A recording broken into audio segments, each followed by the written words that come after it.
ॐ अज्ञानतिमिरनाथस्य ज्ञानाञ्जनशलाकया चक्षुरुन्मीलितं येन तस्मै श्रीगुरुवे नमः।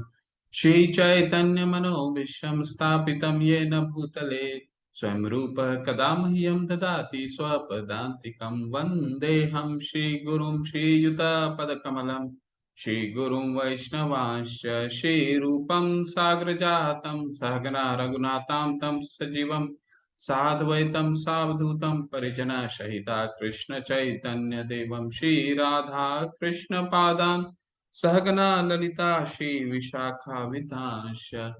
हे कृष्णा करुणा सिंधु दीन बंधु जगतपते गोपेश गोपिका कांत राधा कांत नमस्तुते। ताप्त कांचन गौरांगी राधे वृंदावनेश्वरी वृषभानुसुते देवी प्रणमामि हरिप्रिये। वाञ्छा कल्पतरुभ्यश्च कृपा सिन्धुभ्येव च पतितानां पावनेभ्यो वैष्णवेभ्यो नमो नमः। जय श्री कृष्ण चैतन्य प्रभु नित्यानंद श्री अद्वैत गदाधर शिवासादि गौर भक्त वृंदा। नमो महावदानाय कृष्ण प्रेम पदायते कृष्णाय कृष्ण चैतन्य नामने गौरीतशे नमः। हरे कृष्णा कृष्ण कृष्णा हरे हरे हरे राम राम राम हरे हरे। ज्ञान योग के इस 15वें अध्याय में आप सबका स्वागत है।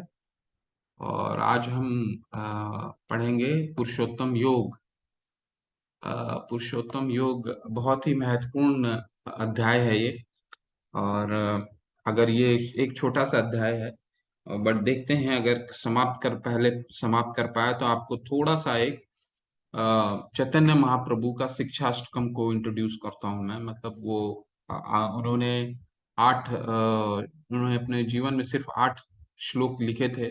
शिक्षाष्टकम बहुत सुंदर श्लोक हैं। वो श्लोक अगर वो समय परमिट किया तो जब शेष करते हैं इसके बाद वो श्लोक आपको थोड़ा सा पढ़ के सुनाएंगे। पुरुषोत्तम योग अध्याय 15 शुरू करने से पहले थोड़ा सा कल देख लेते हैं कि कल हमने क्या पढ़ा था हमने। कल हमें प्रकृति के 3 गुणों के बारे में जाना था 14वें अध्याय में। ठीक है, तो सबसे पहले भगवान बताते हैं कि मैं ये कैसे बीज पहले आया या पेड़ पहले आया। तो इसका भगवान जवाब देते हैं, सर्व योनिषु कौन्तेय मूर्तय संभवन्तिया तासा ब्रह्मा महद्योनिर अहम बीज प्रदत्त पिता। यानी पहले बीज आया और जितने भी योनियां हैं यहाँ पे वो सिर्फ जन्म द्वारा ही संभव है। ये श्लोक में भगवान बताते हैं जन्म द्वारा ही संभव है। और उसको जन्म देने का कौन उसका पिता है? अहम बीज प्रदत्त पिता। यानी भगवान यहाँ बता रहे हैं कि मैं ही उस बीज का पिता हूँ। जितने भी योनियां जन्म लेते हैं चाहे वो चर हो या अचर हो, है ना। इसके बाद फिर भगवान हमें गुणों में इंट्रोड्यूस करते हैं कि 3 गुण के बारे में बताते हैं, सतोगुण, रजोगुण और तमोगुण। सतोगुण के बारे में भगवान क्या बताते हैं? तत्र सत्वं निर्मलत्वात् प्रकाश काम अनामयम सुख संगेन बदनाति ज्ञान संगेन चानदः। यानी उसका क्या कैरेक्टरिस्टिक होता है? सतोगुण का कैरेक्टरिस्टिक होता है कि वो हमेशा प्रकाश काम अमान्यम, यानी कि उसके पास हमेशा ज्ञान और सुख, ये दोनों से उसका जीवन प्रकाशमय रहता है। ठीक है, लेकिन इसका डिसएडवांटेज इनका इस गुण का क्या, किस तरह ये भगवान बताते हैं। ये जो तीनों गुण हैं ये अंत में बताते हैं कि ये तीनों गुण जो हैं किसी ना किसी तरीके से बंधते हैं। ठीक है, कैसे बंधते हैं? तो सतोगुण सबसे उच्च गुण होता है, सबसे तत्र सत्वम निर्मलत्वात्, ये सबसे निर्मल है, सबसे शुद्धतम गुण है। निर्मलत्वात् प्रकाश काम अनामयम, क्यों निर्मल है? क्योंकि इसके द्वारा ज्ञान और सुख के द्वारा ये प्रकाशमय रहता है, जिस मनुष्य में ये गुण होते हैं। लेकिन प्रॉब्लम क्या है? सुख संगेन बदनाति ज्ञान संगेन चानद है। यानी ये सुख से बंध जाते हैं और ज्ञान ज्ञान और सुख से बंध जाते हैं। मान लीजिए एक वैज्ञानिक है या कोई भी दार्शनिक है, वो बहुत ज्ञानी है और बहुत सुखी भी है।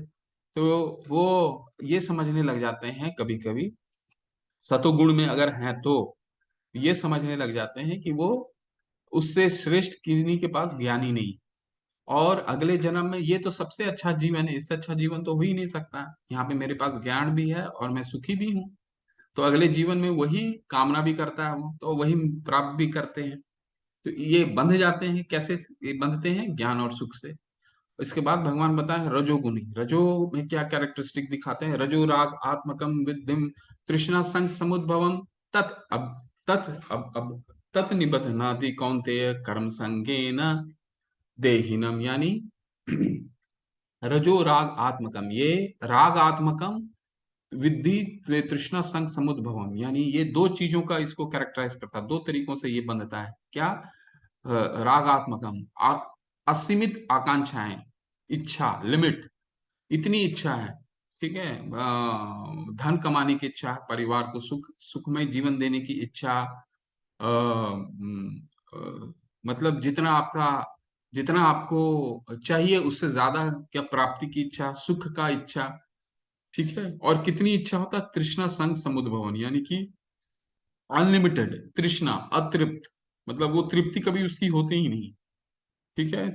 और बंधता कैसे है? जिस तरह सुख और ज्ञान से सतोगुण बनते थे, वैसे रजोगुण कैसे बनते हैं? रजोगुण बनते हैं सकाम कर्म से, मतलब अपने बार बार वही 8 बजे से 8 बजे तक नौकरी करता है तो उसी में बनता है। सकाम कर्मी, किसी कोई गलत कार्य नहीं कर रहा है, ये कोई भी गलत कार्य नहीं कर रहा है। इसका कर क्या रहा है ये सिर्फ अपने सुख के लिए, अपनी परिवार के सुख के लिए, समाज के सुख के लिए सुबह से शाम तक उसी के लिए भागते रहता है। और वो जो उसकी आसक्ति है सुख के पीछे, वो कभी नहीं खत्म होता है।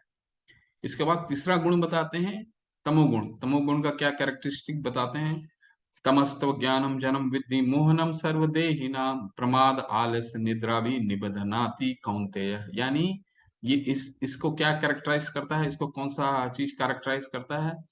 अज्ञान। सतोगुण को ज्ञान करता है, उसका जस्ट विपरीत अज्ञान, इसको अज्ञानी है। क्या करना है नहीं करना है जीवन में, कोई उद्देश्य लक्ष्य नहीं है, कुछ नहीं समझ में आता है क्या करना है। कभी ये करना है, कभी वो करना है, कभी होते हैं ना, कभी ये करना है, कभी वो करना है। लेकिन इनका तीन ऐसे कैरेक्टरिस्टिक हैं: प्रमाद, आलस्य, निद्रा। यानी प्रमाद का मतलब हो गया पागलपन, कुछ भी करने के लिए कुछ भी करता है। प्रमाद, आलस्य, आलसी होता है, ठीक है। आज जो काम आज करना है उसको कल पे टाल देगा, कल जो करना परसों पे टाल देगा। और निद्रा, सोने की प्रवृत्ति रहती है। 6 घंटे पर्याप्त नींद वेदों में वर्णित है, 6 घंटे का नींद जो है पर्याप्त है हमारे लिए, लेकिन उससे भी ज्यादा सोने की प्रवृत्ति रहती है। तो ये तीन चीजें उसे बांधता है, ठीक है। तो ये बस आपको ये तीन गुणों का कैरेक्टरिस्टिक बताया भगवान ने। फिर अर्जुन पूछते हैं कि ठीक है भगवान, अभी और फिर भगवान बताते हैं कि अगर किसी को मेरे तक पहुंचना है उसके लिए क्या करना पड़ेगा? इन गुणों को पार करना पड़ेगा, मेरा जो दिव्य स्वभाव है इन गुणों को पार करना पड़ेगा, ठीक है।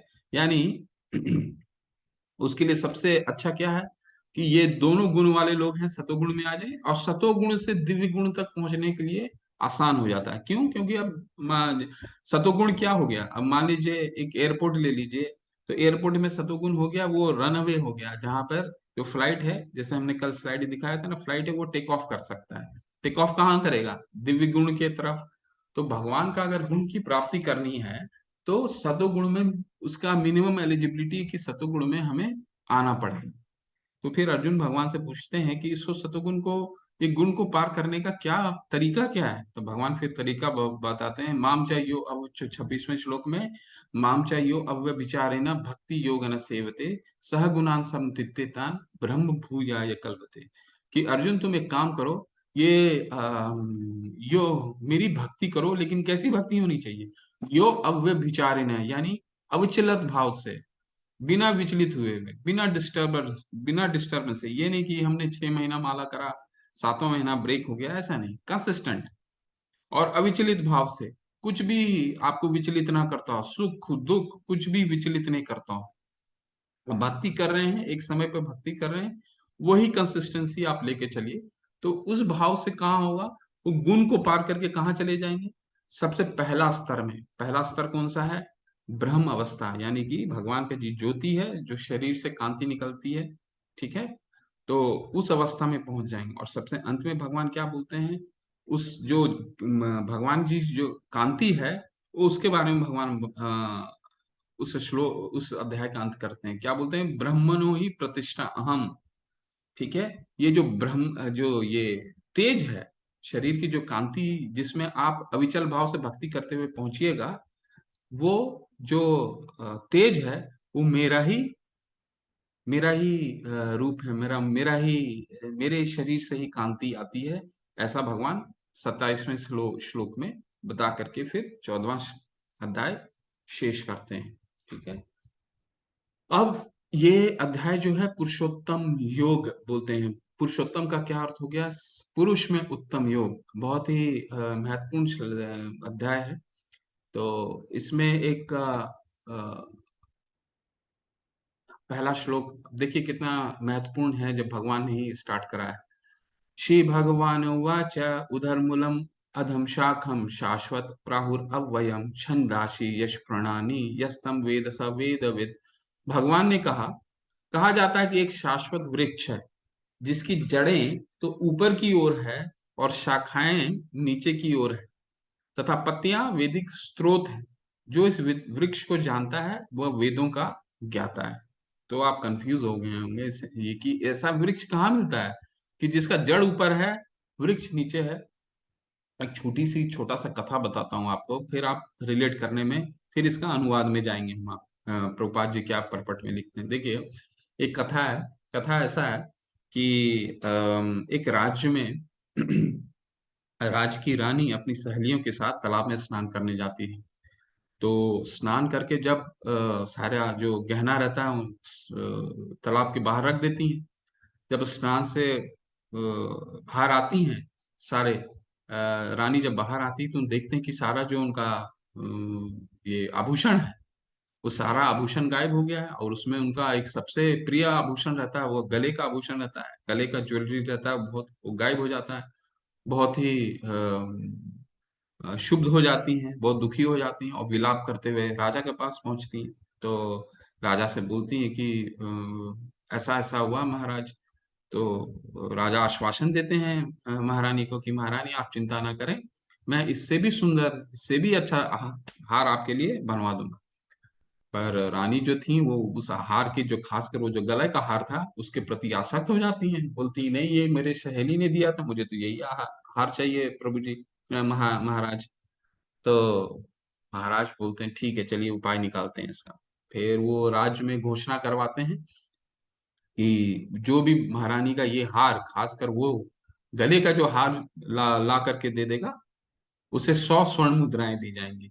ऐसा राजा घोषणा करवाते हैं। तो सारे जो राज्य के लोग हैं महारानी का आभूषण ढूंढने में लग जाते हैं। उसमें से एक युवक रहता है, वो एक तालाब के पास जाते रहता है ये वो भी यही आभूषण की तलाश में। तो जब एक तालाब के पास पहुंचता तो उसे एक आभूषण दिख जाता है इस तालाब में। तो बड़ा खुश हो जाता है कि चलो आज मेरा दिन अच्छा बीतने वाला। आज तो मैं शाम को जो है वीडियो कर, शाम को जो है मुझे 100 स्वर्ण मुद्राएं मिल जाएंगी। ऐसा वो सोच करके फिर वो तालाब में डुबकी लगा लेता है। तालाब में डुबकी लगाता है, लेकिन वो जो जो गहना है वो हाथ ही नहीं आता, उसे समझ में ही नहीं आ रहा क्या हो रहा है। दिख तो रहा है लेकिन पकड़ में ही नहीं आ रहा। तो फिर गोते लगाता है, तो इसी तरह फिर नहीं मिलता, और एक पहर बीत जाता है, मतलब एक पहर मतलब एक दोपहर तक हो जाता है। उसी समय एक संत होते हैं, एक ऋषि होते हैं, वो उस तालाब के आसपास से गुजरते रहते हैं। वो देखते हैं कि ये लड़का क्या कर रहा, बार बार गोते लगा रहा है। तो उसे नहीं मिलता है। इसके बाद फिर दूसरी पहर फिर प्रयास करता है, और वो दूसरा पहर भी बीत जाता है, लेकिन वो जो सोने का हार है उसको हाथ में नहीं लगता है। तो संत जो है शाम को फिर वहां से वापस होते रहते हैं। तो वापस होते रहते हैं फिर उसको मन में भय लगा रहता है कि क्यों, अगर मैंने इनको बता दिया तो ये तो खुद ही लेकर के चला जाएगा राजा के पास, और मेरा जो पुरस्कार है वो ये हकदार ये हो जाएगा। लेकिन उसके पास कोई उपाय बचता नहीं, क्योंकि तो दो पहर तैयार, मतलब दो पहर प्रयास कर चुका रहता है। तो उसने संत से मुनिगण से जाके पूछता है कि मुनिगण बताइए ऐसा क्यों हो रहा है कि बार बार मैं गोते लगा रहा हूँ, बार बार गोते लगा रहा हूँ, लेकिन ये हाथ ही नहीं आ रहा है ये हाथ। तो मुनिगण बताते हैं, लेकिन वो बोलता है कि लेकिन मुनिगण अगर आपको उत्तर मालूम है, लेकिन आप मेरा जो पुरस्कार है राजा से वो मत लीजिएगा। तो मुनिगण आश्वासन देते हैं, बोलते हैं कि मैं आपका पुरस्कार नहीं लूंगा, लेकिन मैं आपको उसका उत्तर जरूर देता हूँ। आप इधर आइए, और उसके बगल में एक पेड़ रहता है। वो बताते हैं कि चलिए, आप जिस पेड़ के जब नीचे आप जो कूद रहे हैं, वो आपको इस पेड़ के ऊपर चढ़ करके वो देखिए ऊपर में लटका हुआ है वो हार। तो फिर बोलते हैं ये इस पेड़ में चढ़िए, लेकिन ये पेड़ काफी काफी सीधी में है, काफी लंबा है ये पेड़। ठीक है, तो आप जो क्या कर रहे थे, इस पेड़ पे आपको चढ़ना होगा और फिर वो हार आपको मिल जाएगा। तो ऐसा बता करके मुनिगण उसको समझाते हैं। तो कहने का क्या तात्पर्य, फिर मुनिगण उसको समझाते हैं कि देखो, हम जीवन भर यही असली हार कहाँ लटका हुआ है, और जीवन भर हम उस सुख की प्रतिबिंब के पीछे जीवन भर भागते रहते हैं। ठीक है, असली हार कहाँ है, वो पेड़ पे है। तो कहने का तात्पर्य फिर मुनि उनको समझाते हैं, देखिए अगर एक गांव का आदमी है, वो सोचता है कि मेरा जीवन अगर सुखी करना है मुझे, तो मैं छोटे से शहर में जाऊंगा, छोटे से शहर में ज्यादा अपॉर्चुनिटी है, थोड़ा सा ज्यादा मेरी कमाई होने लगेगी, है ना। तो फिर वो गांव छोड़ करके शहर जाता है, फिर शहर में थोड़ी सी कमाई होने लग जाती है, तो ये इच्छाएं और आकांक्षाएं और बढ़ जाती हैं। फिर बोलता है कि नहीं, छोटे शहर से चलो मैं दिल्ली बॉम्बे चला जाता हूँ, बड़ा शहर की तरफ चला जाता हूँ। फिर बड़ा शहर जाता है, बड़ा शहर में लेकिन तृप्ति तो होने वाली है नहीं। रजो राग आत्मकम तृष्णा संग समुद्भवम। तो जब बड़ा शहर जाता है, इसके बाद ये कल्पना करने लग जाता है कि नहीं, इतना खुशी तो पर्याप्त नहीं है, अब इससे भी ज्यादा खुशी चाहिए। फिर क्या करता है, फिर बोलता है हम अमेरिका जाएंगे। ठीक है, तो अमेरिका जाता है। अमेरिका जा करके फिर क्या सोचता है, नहीं ये खुशी भी पर्याप्त नहीं है, तो अमेरिका वाले के लोग क्या करते हैं, चांद पे जाते हैं और मार्स पे जाते हैं और वहां खुशी तलाशने शुरू करते हैं। आप देख ही रहे होंगे। ठीक है, क्योंकि आज कितने जितने भी बड़े इंडस्ट्रियलिस्ट हैं, सबसे बड़ा व्यापारी जो है, सबसे वो आज के तारीख में अपना सैटेलाइट खुद बना रहा है। कहाँ, क्योंकि उसकी खुशी यहाँ सीमित हो चुकी है, अब वो खुशी कहाँ पर पाना चाह रहा है, वहां। तो कहने का तात्पर्य ये है कि हमें खुशी तो कहीं नहीं मिलती। खुशी कहाँ है हमारा, हम जीवन भर हम जिस खुशी की तलाश में, जिस खुशी रूपी गहना का तलाश में ढूंढते रहते हैं, वो जीवन भर हमें नहीं मिलता है। क्यों? क्योंकि वो प्रतिबिंब है असली खुशी का। असली खुशी कहाँ है, वो पेड़ रूपी वृक्ष जो है, वो आध्यात्मिक वृक्ष है। ठीक है, वो वृक्ष में हमें, और वो जो मुनिगण कौन है, ये हमारे गुरु होते हैं, जो हमें वो आध्यात्मिक रूपी वृक्ष में चढ़ने के लिए बता समझाते हैं, ताकि जो वो सोना जो चढ़ा हुआ है, ज्वेलरी जो है ऊपर लटका हुआ, वो खुशी जो है वो वहां पे है आध्यात्मिक। और हम जीवन भर जो है उसके प्रतिबिंब के पीछे गोते लगाते रहते हैं, गोते लगाते रहते हैं, और हमें वो प्राप्त नहीं होता। तो आज ये जो वृक्ष है, ये वही वृक्ष की बात कर रहे हैं। ठीक है, तो इस कहानी से, इस कथा से आपको एक सार समझ में आता है कि हम किस अश्वत्थ वृक्ष की बात कर रहे हैं, जिसका जड़ ऊपर की तरफ है, और जो उसकी पत्ते हैं वो नीचे की तरफ है। क्यों नीचे की तरफ है? क्योंकि वो आध्यात्मिक वृक्ष का प्रतिबिंब है। तो परपट पढ़ते हैं भी, इस भौतिक जगत के बंधन की तुलना अश्वत्थ के वृक्ष से की गई है। जो व्यक्ति सकाम कर्म में लगा है, उसके लिए इस वृक्ष का कोई अंत नहीं है।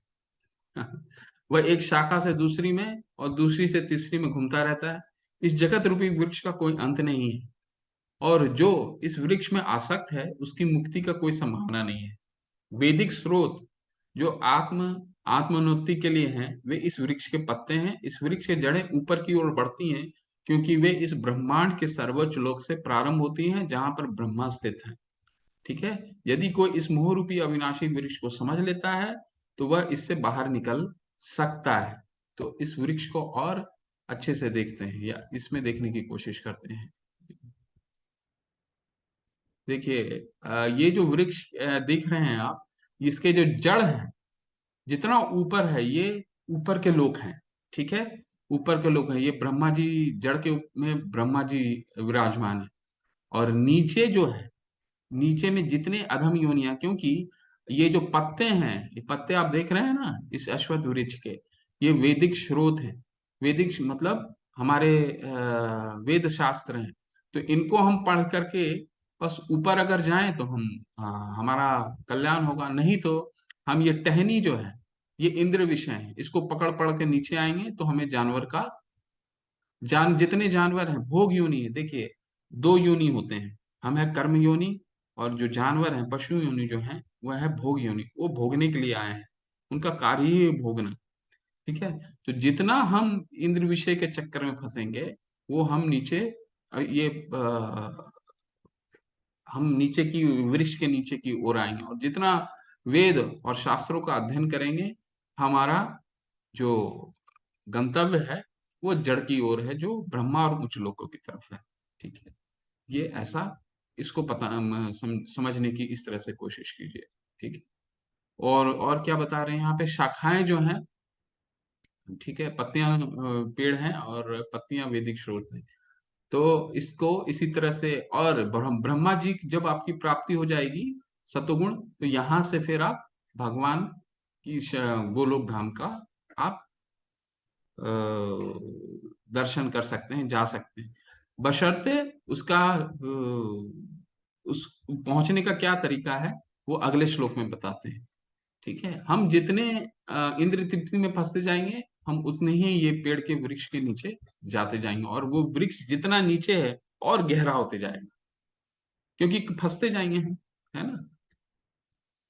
इस वृक्ष की शाखाएं ऊपर तथा नीचे फैली हुई हैं और प्रकृति के की तीन गुणों द्वारा पोषित है। तो ये जो वृक्ष है, ये जल के द्वारा पोषित नहीं है, ये हमारे तीन गुणों द्वारा पोषित है। ठीक है, हम जितने आसक्त होंगे इन गुणों के प्रति, उतना वृक्ष नीचे की ओर बढ़ता जाएगा, बढ़ता जाएगा, और हम उतना ही अधम योनि की तरफ जाते रहेंगे जहां पे पशु हैं। ठीक है, तो और इसकी जो टहनियां हैं इंद्र विषय हैं। क्यों इंद्र विषय हैं टहनियां? क्योंकि इसी को पकड़ के तो हम नीचे जाएंगे। इस वृक्ष की जड़ें नीचे की ओर भी जाती हैं, जो मानव समाज के सकाम कर्मों से बंधी हुई हैं। तो इस वृक्ष को, सबसे इंपॉर्टेंट, ये वृक्ष को पोषण कौन दे रहा है? पानी नहीं देता है। इस वृक्ष को हम कैसे बढ़ाते हैं?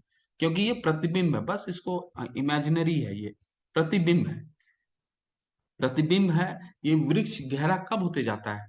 वृक्ष गहरा तब होते जाता है जब हमारी इंद्रिय तृप्ति की भावना जो बहुत ही बढ़ती जाती है, तो हम, वो वृक्ष और गहरा होते जाता है, क्योंकि शाखाएं पकड़ के और हम नीचे जाना शुरू कर देते हैं।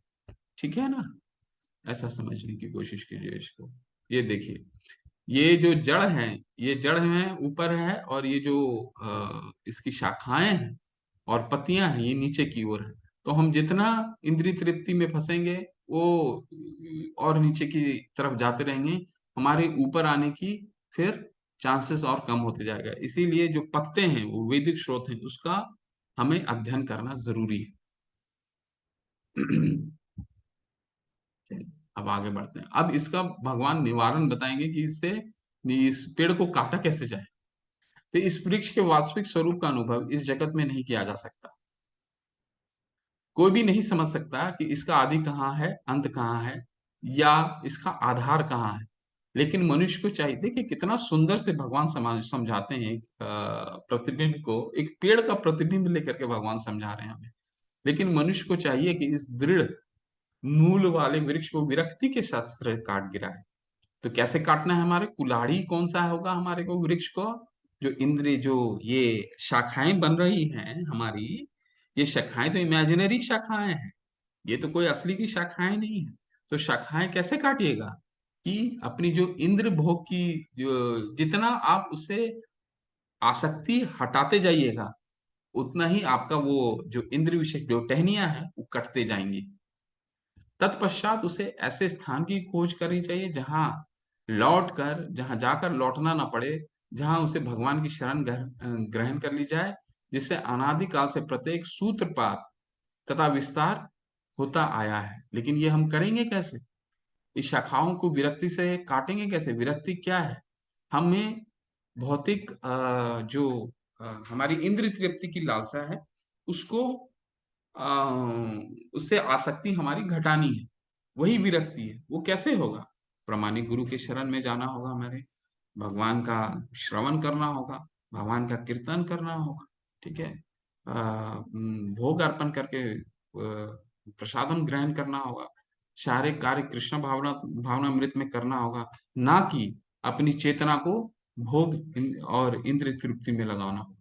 बहुत ही सिंपल वे में इसको समझिए। हाँ, बहुत ही सुंदर श्लोक है। अब भगवान आपको इस सबसे गुह्यतमम, इस अध्याय का सबसे गुह्य ज्ञान बताने वाले हैं। अपने घर ले जा रहे हैं भगवान आप। तो चलिए भगवान के घर घूमते हैं। न तद्भासते सूर्यो न शशांको न पावक यद गत्वा न निर्वर्तन्ते तद धामम परमम मम। वह मेरा परम धाम न तो सूर्य न चंद्र के द्वारा प्रकाशित होता है, न अग्नि या बिजली से। जो लोग वहां पहुंच जाते हैं वे इस भौतिक जगत से फिर से लौट कर नहीं आते थे। ये कौन सा जगह है? भगवान का धाम है। भगवान अब अपना हमारे को 14 अध्याय लग गए और 15 अध्याय में हमारे को भगवान अपना धाम घुमा रहे हैं। ठीक है। ये धाम कैसा है भगवान का? न तद्भास्यते सूर्यो न शशांको न पावका। यहाँ न सूर्य की रोशनी है, ना ही चंद्र का प्रकाश का जरूरत है, ना ही बिजली है, क्योंकि सारी वस्तुएं वहां स्वयं प्रकाशित हैं। कोई भी प्रकाश की आवश्यकता नहीं है, स्वयं प्रकाशित है। ठीक है। यद गत्वा, और फिर क्या दूसरे में क्या बोल रहे हैं? यद गत्वा न निर्वर्तन्ते तद धामम परमम मम। जो एक बार वहां पहुंच जाता है, जैसे ये चित्र के माध्यम से देख रहे हैं, ये प्रभु पहुंच गए हैं भगवान के धाम में। जो एक बार वहां पहुंच जाता है वो निर्वर्तन्ते तद धाम परमम मम, यानी वो फिर वहां पे लौट करके नहीं आता। ठीक है। वो उच्च लोगों, वो फिर वहीं पे भगवान का सेवा करता है। ब्रह्मा जी तो कितना, ये मैंने आपको पहले भी सुनाया था श्लोक, बहुत ही सुंदर श्लोक है ब्रह्म संहिता का। जब भगवान बहुत अच्छा से वर्णन करते हैं। यहाँ तो मात्र तद भास्यते सूर्यो न शशांको न पावक, बिजली के माध्यम और रोशनी के माध्यम से कर रहे हैं। ब्रह्मा जी ने बहुत अच्छे से इसका वर्णन किया है। क्या बोलते हैं भगवान ब्रह्मा जी? भगवान का जब धाम ब्रह्मा जी देखते हैं तो भगवान का इस तरह बोलते हैं कि चिंतामणि प्रकर्षत्म सुकल्प वृक्ष रक्षावृतेषु सुरभिरभिपालयन्तं लक्ष्मी सहस्र शत संभ्रम सेव्यमानं गोविंदमादिपुरुषं तमहं भजामि। भगवान का जो धाम है वो चिंतामणि के पत्थर से बना हुआ है। चिंतामणि का क्या पत्थर है? वो पत्थर ऐसा है कि वो उसको छूते ही वो किसी भी धातु में बदल सकता है। वो इस तरह का पत्थर है। चिंतामणि प्रकर्षात्म सुकल्प वृक्ष, और वहां पे सहस्त्र कल्प वृक्ष हैं। ऐसे वृक्ष हैं जो साल भर हर तरह के फल देते रहते हैं, उनका कोई सीजन नहीं होता। लक्षावृतेषु सुरभिरभिपाले अंतम, सुरभि गाय, सहस्त्र सुरभि गाय हैं जो अनंत मात्रा में, असीमित मात्रा में दूध दे रही हैं, दूध देती हैं, कोई सीमित मात्रा में दूध नहीं देती। और फिर लक्ष्मी सहस्त्र शत संभ्रम सेव्यमानम, जिन लक्ष्मी की हम आराधना करते हैं वो सहस्त्र लक्ष्मियां भगवान की सेवा में तत्पर हैं। लक्ष्मी सहस्त्र शत संभ्रम सेव्यमानम, भगवान की सेवा में तत्पर हैं सहस्त्र लक्ष्मी। तो ऐसे गोविंद को मैं गोविंदम आदि पुरुषम तम हम भजामी, ऐसे गोविंद को मैं मैं प्रणाम करता हूँ, मैं नमस्कार करता हूँ। ऐसा भगवान, ऐसा ब्रह्मा जी बताते हैं। आगे बढ़ते हैं। बहुत ही ये भी सुंदर श्लोक है। ममे वांशो जीवलोके जीवभूत सनातन मन षष्ठानि इंद्रियाणि प्रकृति स्थानी कर्षति। इस बद्ध जगत में सारे जीव मेरे शाश्वत अंश हैं। बद्ध जीवन के कारण वे छहों इंद्रियां के कारण घोर संघर्ष कर रहे हैं, जिसमें जिसमें मन भी सम्मिलित है। अब देखिए, इसमें भगवान बता दे रहे हैं, बहुत लोगों की धारणा होती है ना कि मरने के बाद तो, मृत्यु शरीर त्यागने के बाद हमारा जो आत्मा है भगवान में विलीन हो जाता है। तो ये किसी को इसका इस श्लोक हमें ये क्लियर करता है। भगवान यहाँ क्या बता रहे हैं, ममे वांछो जीव लोके, सभी जीव जो है, ममे वांछो जीव लोके, वो मेरे द्वारा मेरे शाश्वत अंश हैं। ठीक है, सनातन है। सनातन का क्या मतलब हुआ था, मैंने आपको पहले भी बताया था। सनातन का अर्थ होता है जो न जिसका ना कभी आदि है, कहाँ से आया है, कब आया है, कोई मालूम नहीं, शाश्वत है। और सनातन, सनातन का क्या मतलब हुआ कि वो स्टेटस को है। स्टेटस को मीन्स कि ममे वांशो जीव लोग है, वो अंश के रूप में रहते हैं, और अंश के ही रूप में मेरे घर में भी आते हैं, मेरे गोलोक धाम में भी आते हैं, तो भी वो अंश के रूप में ही रहते हैं। ऐसा नहीं कि मेरे में विलीन हो जाते हैं, नहीं, अंश के रूप में रहते हैं। ठीक है। अब मनः षष्ठानि इंद्रियाणि, लेकिन भगवान दूसरे जो लाइन है उसमें बहुत ही चिंता व्यक्त कर रहे हैं कि देखिए, मनः षष्ठानि इंद्रियाणि प्रकृति स्थानी कर्षति, कि छोटे छोटे मन, मतलब पांच इंद्रियां और मन के साथ वो छोटे छोटे खुशियों के पीछे भाग रहा है और संघर्षशील है। मैं उसको अपना घर बुलाता हूँ, लेकिन वो आता नहीं, क्या करता रहता है, वो छोटे छोटे सुखी के पीछे में भागता है, और उसी में परेशान रहता है, उसी में संघर्ष करता रहता है। कर्षति यानी संघर्ष करता रहता है। एक छोटा सा और इस पे एक आपको कथा सुनाता हूँ। एक क्या होता है, एक राजा होते हैं, तो उनके पुत्र होते हैं, उनके पुत्र बोलते हैं उनको कि पिता मुझे राजा बनना है। तो पिता बोलता है नहीं पुत्र, राजा तो एक ही कोई हो सकता है। तो पुत्र बहुत ही नाराज हो जाता है कि नहीं, मुझे राजा तो बनना ही है पिताजी। बोलते देखो, तुम्हें इस राजा का जो है सारा सुख तुम्हें उपलब्ध करा दूंगा, लेकिन राजा तो पूरे राज्य का एक ही हो सकता है, दो नहीं हो सकते। तो पिता से वो इतना क्षुब्ध हो जाता है, इतना गुस्सा हो जाता है कि फिर वो बोलता है नहीं पिताजी, मैं तो, मुझे राज अगर नहीं मिलेगा तो मैं घर छोड़ के जा रहा हूँ। तो पिता बहुत रोकने की कोशिश करते हैं, फिर भी घर छोड़ के चला जाता है। ठीक है, घर छोड़ के चला जाता है। इसके बाद पिता जो होते हैं वो बहुत मनाने की कोशिश करते हैं, अपने मंत्री को भेजते हैं कि चलो, तुम्हारे पिता बहुत ही विलाप कर रहे हैं, तुम्हारा तुमको बुला रहे हैं विलाप में, तुम्हारे विलाप में बहुत ही क्षुब्ध हैं, बहुत ही दुखी हैं। लेकिन वो नहीं आता है। फिर राजा जो है वो चिट्ठी लिखते हैं। ठीक है, चिट्ठी पढ़ करके भी नहीं आता है। ठीक है, इसके बाद फिर राजा जो हैं जब हार जाते हैं तो फिर अपने मंत्री गण को भेजते हैं कि जाइए इसको, ठीक है, छोटे मोटा कार्य जो है इसको, छोटा मोटा कार्य दिला दीजिए, कम से कम अपना जीवोपार्जन तो करेगा। ठीक है, जीवोपार्जन करे, तो जा करके उसकी कहीं ना कहीं बातचीत करके उसकी नौकरी लगवा देते हैं। नौकरी करने लग जाता है। नौकरी करते लग जाता है, क्योंकि काफी दिन भूखा रह जाता है, तो काफी तकलीफ होता है उसको, और उसके पिता को भी तकलीफ होता है। तो उसका फिर जब वो नौकरी करने जाता है तो इतने संघर्ष का सामना करता है कि वो फिर विलाप करने लग जाता है।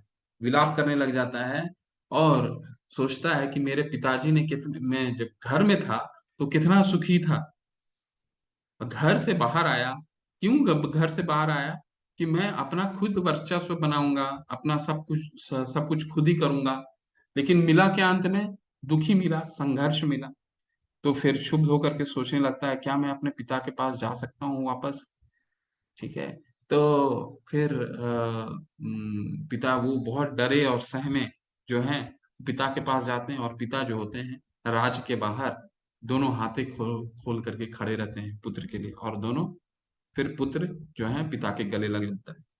कहने का तात्पर्य ये है कि जो हमारा घर है गोलोक धाम, जो भगवान है, उनसे हम लड़ाई करके उनसे कि हम अपना वर्चस्व बनाएंगे, इस भौतिक भोग करने के चक्कर में हम उनसे अहंकारवश हम इस धरातल पे आते हैं, और जीवन भर उस पुत्र के भांति संघर्ष करते रहते हैं। और हमारे पिता बार बार हमें बुलाते हैं, कैसे बुलाते हैं, ये मंत्री के द्वारा बुलाते हैं। मंत्री कौन होते हैं, जिस तरह हमारे प्रमाणिक गुरु हुए, वो मंत्री हुए, चिट्ठी दे करके बुलाते हैं। चिट्ठी क्या हुआ, हमारा वैदिक शास्त्र हुआ, इनके द्वारा बुलाते हैं। लेकिन हम क्या करते हैं, उनको इग्नोर करते हैं, और अंत में क्या होता है, हमारे साथ संघर्ष करते हैं।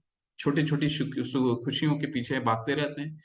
वही भगवान यहाँ पे अपना सेकंड लाइन में जो है यही चिंता व्यक्त कर रहे हैं कि देखिए ये मेरा सनातन है, आप तो सनातन है लेकिन आप छोटे छोटे संघर्ष करते रहते हैं।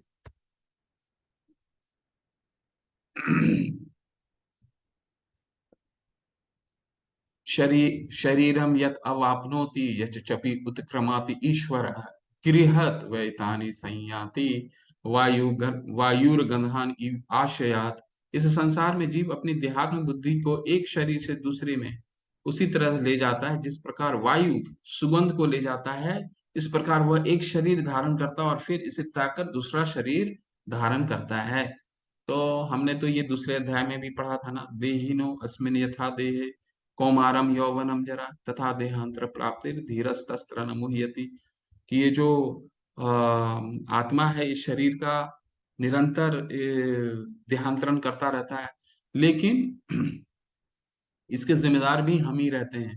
देहांतरण अभी हम ये डिसाइड करना है, हमें हम डिसाइड करेंगे कि हम अपना आचरण किस तरह भगवान की सेवा में लगाते हैं या ये माया की सेवा में लगाते हैं, जिसके कारण हमारा जो आत्मा है, जो हमें जो अगला शरीर मिलना वाला है, वो हम डिसाइड करते हैं, है ना। क्योंकि हमने उसमें भी पढ़ा था ना, 8वें में भी, यान्ति देवव्रता देवान पित्रम यान्ति पितृव्रता भूतानी यानी भूतेजा यान्ति मद्दाजिनोपिमाम। कि जो देवताओं की पूजा करेगा वो देवताओं के लोक में जाएगा, जो पितरों की पूजा करेगा वो पितृलोक में जाएगा, भूतों की जो पूजा करेगा भूत लोक में जाएगा, और जो मेरी पूजा करेगा मेरे धाम को आएगा। तो हम जिस तरह अपना आचरण रखेंगे, हम जिस तरह अपना स्वभाव रखेंगे प्रकृति की तरफ, उस तरह का ही हमें शरीर प्राप्त होता है। इस प्रकार दूसरा स्थूल शरीर धारण करके जीव विशेष प्रकार का कान, आंख, जीभ, नाक तथा स्पर्श इंद्रियां प्राप्त करता है, जो मन के चारों ओर संपूजित है।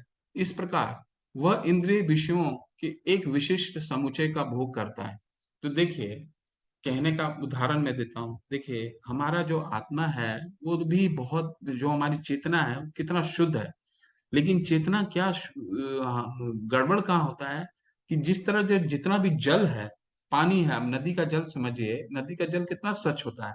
गंदगी कब आती है? जब वो किसी गंदगी में मिल जाता है, तब उसका कलर जो है वो गड़बड़ हो जाता है। उसी तरह हमारा जो चेतना है वो हमेशा शुद्ध है, क्योंकि भगवान का अंश है ना। हम तो पराशक्ति हैं, जीव जो है, जीव जो भी है भगवान का पराशक्ति है। लेकिन ये भौतिक भोग के कारण ये दूषित हो जाता है, ठीक है। और दूषित होने के बाद फिर हम जैसा चाहते हैं विशेष प्रकार का शरीर मिलता है। अगर हमारे को, हमें भोग करने की लालसा है, जब हमने वृक्ष देखा, जैसे जैसे नीचे जाएंगे अब हमारी खाने की बहुत लालसा बढ़ गई जब, ठीक है, तो हमारा अगला योनि क्या होगा? जो भी होगा योनि, मान लीजिए हमें पशु योनि मिलता है, ठीक है, मुझे मैं उदाहरण के रूप में मुझे खाने का बहुत शौकीन है, मान लीजिए मैं इतना खाता हूँ जो मनुष्य के लिए वो उसकी लिमिट से बाहर है।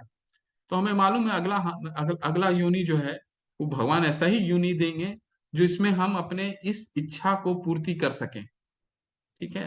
तो इच्छा पूर्ति यानी मान लीजिए हाथी हमें मिलता है, तो हाथी में फिर हमको उसी प्रकार का कान मिलेगा, उसी प्रकार का आंख मिलेगा, उसी प्रकार का जीभ मिलेगा, और फिर हम वही कार्य कर सकते हैं, फिर और कोई कार्य नहीं कर सकते, ठीक है। तो भगवान हमें वही शरीर प्रदान करते हैं जो जिसका जिस तरह का हमारा उनके साथ जो भोग करने की प्रवृत्ति, अगर भोग करने की प्रवृत्ति है तो भोग योनि देंगे, और फिर हमको उसी तरह का शरीर प्राप्त होगा।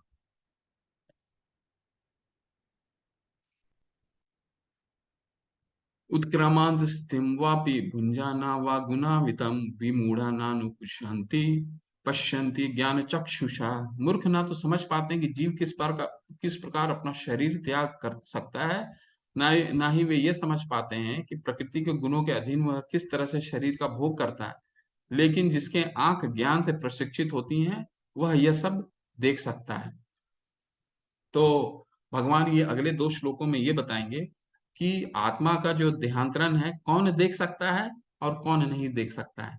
यानी अगर हम चेतना हमारी विकसित हुई, अगर हम कॉन्शियस हुए, कृष्णा कॉन्शियस इसी को बोलते हैं, आत्मा का देह, हम आत्मा का देहांतरण को देख सकते हैं।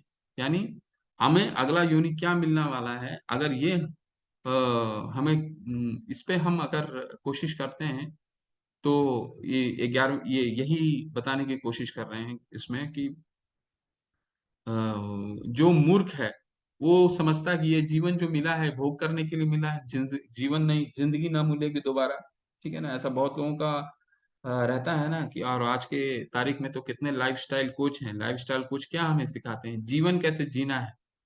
ठीक है, जीवन कैसे जीना है, और कई तरह के वो हमें चीजें बताती हैं, अच्छी भी होती हैं, ऐसा नहीं है, सब अच्छी भी होती हैं, लेकिन वो ये नहीं बताते कि, वो ये बस बताते हैं जीवन कैसे जीना है। लेकिन जो गीता हमें है, वो ये भी ये दोनों चीजें बताती, जीवन को कैसे जीना है, और जब हमें शरीर भी जब त्यागना है तो शरीर को कैसे त्यागना है, वो शिक्षा कोई भी नहीं देता। ठीक है, भगवान यही बताने की कोशिश कर रहे हैं, अपना ज्ञान चक्षुषा यानी बुद्धि से हमें देखना है कि हमें अगली योनि क्या मिलने वाले है, और वो कॉन्शियस हमको डेवलप करना है। ठीक है। अब जैसे जैसे मान लीजिए एक आपका कार खराब हो जाता है। ठीक है, कार का खराब हो जाता है। अब कार का गाड़ी खराब हो जाती है, तो या तो आप उसे बनाइएगा, लेकिन आपको तो ज्ञान है नहीं। ठीक है, तो आप संघर्ष करते रहिएगा। तो क्या करना है, मैकेनिक को बुलाइए, जैसे इसमें दिया हुआ है, मैकेनिक को बुलाइए। तो मैकेनिक कौन है, यानी हमको उसका ज्ञान हो जाता है। ठीक है ना, हमको अपना ज्ञान चक्षुष के द्वारा ज्ञान हो जाता है, तो फिर हमको मालूम चल जाता है कि फिर ये गाड़ी रिपेयर हो जाएगा। जिस तरह गाड़ी रिपेयर एक मैकेनिक कर देगा, उसी तरह हमको भी अब अगला योनि के बारे में ज्ञान हो जाएगा, बशर्ते हम कृष्णा कॉन्शियस होते हैं।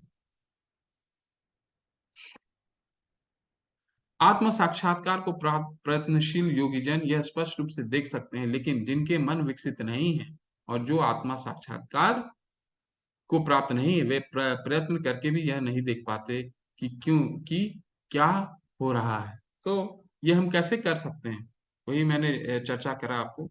अपने आध्यात्मिक गुरु, ऐसा कई योग गुरु हैं जो सिर्फ योगी जो है, वो क्या देखते हैं आजकल योग गुरु, सिर्फ अपने शरीर की पुष्टता को देखते हैं, शरीर की स्वच्छता को देखते हैं, शरीर की हेल्थ को देखते हैं, बट इसके आगे वो कुछ नहीं देख पाते। ठीक है, तो हमें क्या देखना है, आध्यात्मिक चक्षु से हमें अगली योनि के बारे में अपना कॉन्शियस को डेवलप करना है। अब भगवान हमें बता रहे हैं कि हमारे भगवान किस तरह बाह्य रूप से हमारी मदद करते हैं। ठीक है, हमारे को कितना भगवान हेल्प कर रहे हैं, ये आप इस श्लोक से सुनिए। गमावश्य च भूतानि धार्यम अहम ओजसा पुष्णामि चौषधिम सर्वा सोमो भूत्वा रसात्मकः। मैं प्रत्येक लोक में प्रवेश करता हूँ, और मेरी शक्ति से सारे लोग अपनी कक्षा में स्थित रहते हैं। मैं चंद्रमा बनकर समस्त वनस्पतियों को जीवन रस प्रदान करता हूँ। कितनी अच्छी बात करी है, भगवान किस तरह हमको मदद कर रहे हैं। भगवान दो तरीकों से हमारे को इसमें बता रहे हैं कि बाहरी रूप में कैसे मदद करता हूँ, कि मैं प्रत्येक लोक में प्रवेश करता हूँ। ठीक है, प्रत्येक लोक में प्रवेश करता हूँ। और जैसे अब ये जो हमारे प्लानिटरी सिस्टम है, वो अपने आप शून्य में तैर रहे हैं। तो भगवान बता रहे हैं कि ये शून्य में नहीं तैर रहे हैं, ये भाई डिफॉल्ट नहीं है। इनको मैं करवाता हूँ, मैं हर एक लोक में प्रत्येक अपनी शक्ति के द्वारा मैं कराता हूँ। ये बारिश होती है, ये सूर्य उदय होता है, ये डिजाइन बाय डिफॉल्ट नहीं है, बाय डिजाइन है। ठीक है, तो इस तरह से भगवान हमारी मदद करते हैं। ये जो भगवान की शक्ति है, हर एक लोक में भगवान प्रवेश करते हैं, और ये शक्ति के द्वारा हमारी मदद करते हैं। ठीक है, और दूसरा क्या बता रहे हैं भगवान, भगवान ये बता रहे हैं कि ये जो आपको हमें वनस्पति, जितने भी हम सब्जी खाते हैं, फ्रूट्स खाते हैं, इसमें रस कहाँ से आता है, सोच के देखिए। आप भी इस भगवान बता रहे हैं कि मैं जो चंद्रमा की रोशनी है, उस रोशनी के द्वारा उन वनस्पतियों में रस प्रदान करता हूँ। तो हमारे हर एक सब्जी को खाते हैं हम, तो उसका अलग स्वाद मिलता है। ठीक है, हर एक सब्जी का अलग स्वाद होता है, हर एक फल का अलग स्वाद होता है। वो स्वाद कैसे विकसित होता है, तो भगवान बताते हैं कि मैं इस फलों को रस प्रदान चंद्रमा की रोशनी के द्वारा करता हूँ। ठीक है, तो कितना बाह्य रूप से कैसे हम ना भगवान मदद कर रहे हैं हमारी। एक तो हाँ, हमारे को हर एक लोक में प्रवेश करके हमारे सूर्योदय, सूर्य का प्रकाश देते हैं, जल देते हैं, पानी देते हैं, हवा देते हैं, है ना। सारा चीज जो है वो प्लानिटरी सिस्टम अपने आप में घूम रहा है। ठीक है, दिन हो रहा है, रात हो रहा है। ठीक है। और दूसरा क्या कह रहे हैं कि ये जो स्वाद है वनस्पति का वो मैं प्रदान करता हूँ। अब अगले श्लोक में क्या भगवान बताएंगे कि भीतर से मैं आपकी कैसे मदद करता हूँ। अहम वैश्वनारो भूतवा प्राणी नाम देहिमाश्रिता पान अपान मायुक्तम पंचामयन चतुर्विधम। मैं समस्त जीवों के शरीर में पाचन अग्नि यानी वैश्वानर हूँ। और मैं श्वास प्रवास यानी प्राण वायु। प्राण वायु का क्या मतलब, प्राण और अपान वायु। प्राण जो है ये भवों के मध्य में प्राण है, और जो हमारा वायु नीचे की तरफ जाता है वो अपान बोलते हैं उसको।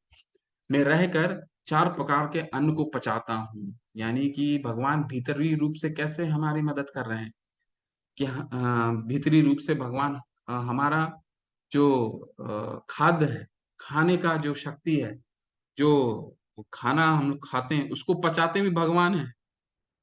ठीक है ना। भग, प, प, अ, भगवान पाचन कार्य भी भगवान ही करते हैं। ठीक है। वैश्वानरो, वैश्वानरो मतलब पाचन अग्नि, जो एसिड्स होते हैं हमारे पेट में, वैश्वानरो। तो वो पचाने का कार्य भी भगवान कहते हैं। तो भगवान हमारे को क्या, भगवान क्या करते हैं, पहले तो हमारे को अन्न देते हैं। अन्न तो भगवान ही दे रहे हैं ना। प्रकृति सूयते सचराचरम हेतु नाने न कौन्तेय जगत विपरिवर्तते। 9वें अध्याय में हमने पढ़ा था, जितना चरम यानी जितनी चर और अचर चीजें हैं वो सब भगवान ही हमें देते हैं। तो एक तो अन्न भी देते हैं, और उसको पचाने का कार्य भी, शक्ति भी भगवान ही देते हैं। तो हम तो खाना खाने से पहले सोचते भी नहीं है कि खाना हमारा पचेगा क्या। क्या हम सोचते हैं, बोलिए। हम कुछ भी खाना खाते हैं तो ये सोचते भी हैं कि हम हमारे को खाना पचेगा कि नहीं पचेगा। और जब ये हमारी भगवान भगवान की जब शक्ति काम नहीं करती है या कुछ गड़बड़ हो जाता है तो हमारे वश में नहीं होता है। सोच के देखिए कि हमारा जब इस तरह का। और यहाँ पे एक और चीज बोले, चतुर्विधम। चतुर्विधम मतलब होता है भगवान चार चीजें, आयुर्वेद में चार चीजें, खाने को चार चीजों में भाग किया गया है। एक तो है पेय, पीने के लिए, पीने की चीज। दूसरा चबाने का चीज। तीसरा चाटने की चीज। ठीक है। और जो फोर्थ चूसने का, जैसे गन्ना हो गया। तो कोई भी खाने का चीज को चार चीजों में विभाजित किया गया है। तो भगवान बोल रहे हैं ये चारों चीजों को पचाने में मैं आपकी हेल्प करता हूँ। मैं ही पचाता हूँ, हेल्प नहीं करता हूँ, मैं ही पचाता हूँ। ठीक है। तो अगली बार हम लोग जब भी खाना खाएं तो ये सोच के खाएं कि ये जो है ये हम नहीं कर रहे हैं, ये भगवान हमें पचा रहे हैं। ठीक है। तो भगवान को ज्यादा तकलीफ नहीं देना है खाना पचाने के लिए। बहुत ही सुंदर श्लोक है। 15 ये श्लोक आप लोग अगर हो तो इसको मेमोराइज कीजिएगा। सर्वस्व चाहम हृदि सन्निविष्टो मत स्मृति ज्ञानमपोहनम च वेदेश्च सर्वरहमेव वेद्यो वेदांत कृत वेदुविदेव चाहम। मैं प्रत्येक जीव के हृदय में आसीन हूँ। देखिए अब यहाँ हर एक के हृदय में, भगवान बोले ना परमात्मा, तो देखिए यहाँ बता दिया भगवान ने कि भगवान कह रहे हैं मैं प्रत्येक के हृदय में आसीन हूँ। मुझसे ही स्मृति, ज्ञान तथा विस्मृति होती है। विस्मृति का क्या मतलब है, भूलने की शक्ति। अब आप लोग चर्चा के लिए तैयार रहिएगा, कुछ चर्चा करेंगे 2 मिनट। मैं ही वेदों के द्वारा जानने योग्य हूँ, निसंदेह मैं वेदांत का संकलन करता तथा समस्त वेदों का जानने वाला हूँ। तो यहाँ भगवान क्या पहले में क्या बता रहे हैं कि मैं हर एक जीव में विद्यमान हूँ, हृदयस्थ हूँ। और सभी जीवों का तीन चीजें देता हूँ। क्या देता हूँ, स्मृति यानी कि मेमोरी, मेमोराइज करने की ताकत देता हूँ। दूसरा क्या देता हूँ, ज्ञान यानी नॉलेज देता हूँ। तीसरा क्या देता हूँ, विस्मृति देता हूँ। तो भगवान ये विस्मृति क्यों हमें दे देते हैं। विस्मृति देने का तो मान लीजिए हमने, जब हम स्मृति दे रहे हैं भगवान, तो हमने कितना अच्छा होता कि मान लीजिए हम पढ़ाई कर लिए और कोई भी विस्मृति नहीं हुआ, और हमने परीक्षा जब दिए, सारा के सारा लिख दिया, विस्मृति हुई, कुछ भूलते ही नहीं। तो विस्मृति भगवान ने क्यों दी हमें? ऐसा आप लोग क्या इसमें सोचते हैं? चैट में डालिए, नहीं तो आप थोड़ा सा इसमें चर्चा में आइए, तब आपको समझ में आएगा ये श्लोक। ऐसा क्यों बोल रहे हैं भगवान कि मैं आपको विस्मृति भी दे रहा हूँ? स्मृति तो दे ही रहे हैं, लेकिन विस्मृति क्यों दे रहे हैं भगवान? हैंड रेज कर सकते हैं, चैट में डालिए। भगवान भूलने की शक्ति हमें क्यों देते हैं? जब याद करने की शक्ति दे रहे हैं, तो भूलने की शक्ति क्यों देते हैं भगवान?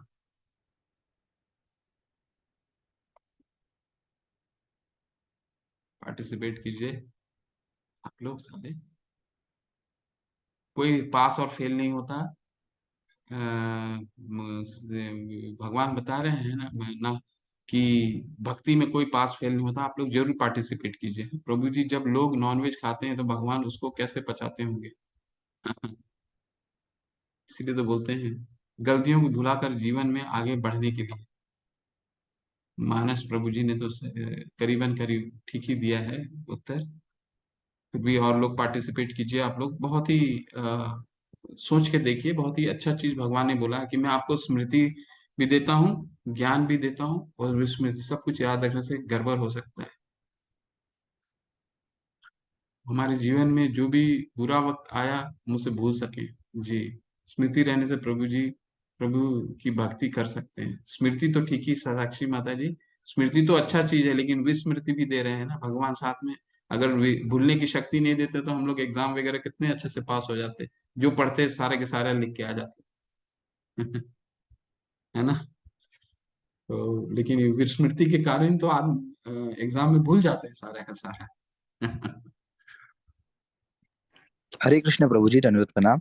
दंडवत प्रणाम प्रभु जी। प्रभु जी, कुछ चीजें ऐसी होती है हमारे लाइफ में, कुछ चीजें ऐसी हो जाती है, कुछ इंसिडेंट्स ऐसा हो जाता है जिसको भूल जाना ही बेहतर होता है। अगर हम उस चीजों को भूल नहीं पाएंगे तो हम आगे नहीं जा पाएंगे। और एक तरह से परिवर्तन जो है वो संसार का नियम है।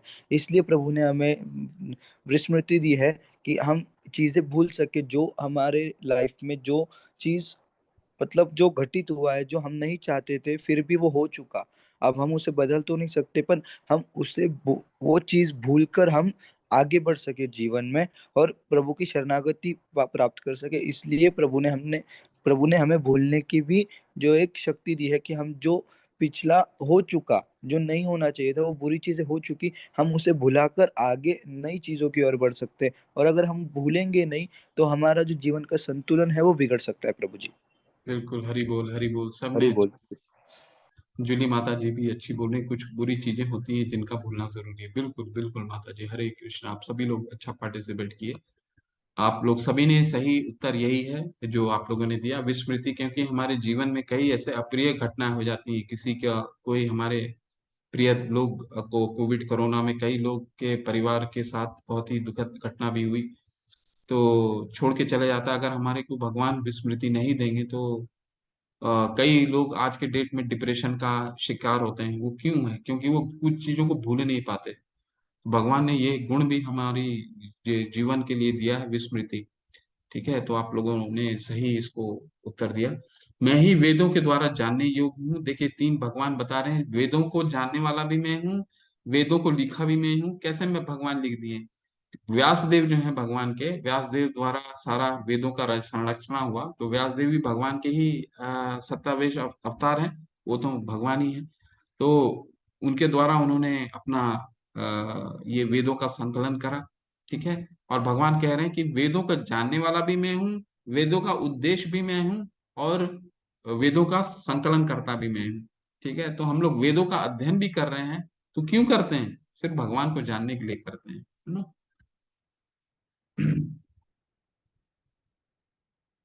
जीव दो प्रकार के होते हैं, च्युत और अच्युत। भौतिक जगत में प्रत्येक जीव च्युत होता है, और आध्यात्मिक जगत में प्रत्येक जीव अच्युत कहलाता है। अच्युत क्या हुआ? च्युत क्या होता है? जिसका पतन होता है। और जो अच्युत कौन होते हैं? जो जिनका पतन नहीं होता। यानी कि जब हम माया के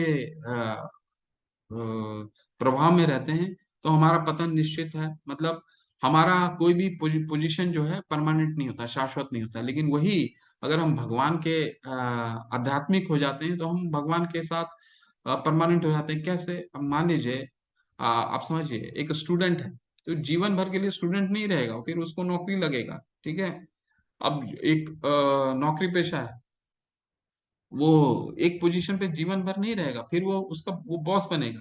एक बॉस भी जीवन भर बॉस नहीं रहेगा, उसके ऊपर जाएगा, वो रिटायर करेगा। तो जितने भी माया में जितने लोग हैं, वो उसका पोजीशन जो है वो हमेशा टेम्पररी है। ठीक है। और जो भगवान के साथ रिलेशन है वो परमानेंट है। देखिए, हमारी सेवा करने की जो प्रवृत्ति है हमेशा सही रहती है, चाहे वो हम नौकरी में अपने बॉस की सेवा करें, अगर हम छात्र हैं तो अपनी टीचर की सेवा करते हैं। ठीक है। और क्योंकि ये सेवा करने की जो प्रवृत्ति है ये हमें भगवान से ही आया, क्योंकि अंश है ना हम। तो जीवेर स्वरूप होए कृष्णेर नित्य दास, यानी कि हम सेवा हर टाइम पे करते हैं। इस माया की भी हम सेवा ही या धन की सेवा कर लें, या हम जिस भी पोजीशन पे हैं सेवा ही करते हैं। तो अध्यात्म अध्यात्म में अगर हम जाते हैं तो भगवान की सेवा करते हैं। तो कोई अगर हमसे पूछता है तो कि आप किसकी सेवा करते हैं अगर आध्यात्मिक जीवन में, ठीक है, तो आप बताइए कि भगवान की हम सेवा कर रहे हैं, क्योंकि ब्रह्मांड माया से तो अच्छा है ना कि हम बताएं कि भगवान की सेवा कर रहे हैं, क्योंकि वो तो हाँ अखंड सबके भगवान है वो। हम माया में माया में हम किसी की भी सेवा करते हैं, अपने बॉस की सेवा करते हैं, मतलब, और वो जो जितनी भी सेवाएं हैं वो टेम्पररी हैं। और भगवान के साथ जो हमारा सेवा है वो परमानेंट है, वो अच्युत है। इन दोनों के अतिरिक्त एक परम पुरुष परमात्मा है जो साक्षात अविनाशी है और जो तीनों लोक में प्रवेश करके उनका पालन कर रहा है। तो ये हमने डिस्कस कर लिया है।